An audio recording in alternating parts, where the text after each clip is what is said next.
قيل للكلب: ستحرس منازل بني البشر، وستكون أفضل صديق للإنسان، ستأكل من الفضلات التي يتركها لك، وستعيش حياة طولها 30 عاما.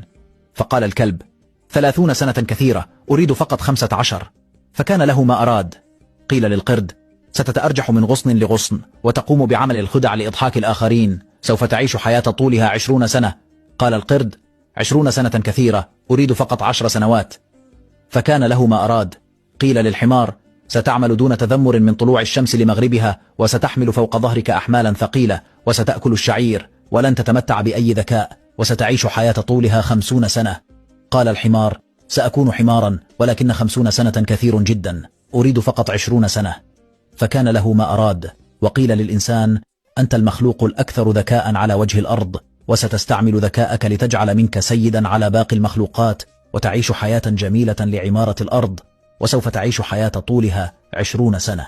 فقال الإنسان: سأكون إنسانا لأعيش 20 سنة فقط، هذا قليل جدا، أريد 30 سنة التي لم يرغب بها الحمار، 15 سنة التي لم يرغب بها الكلب، 10 سنوات التي لم يرغب بها القرد.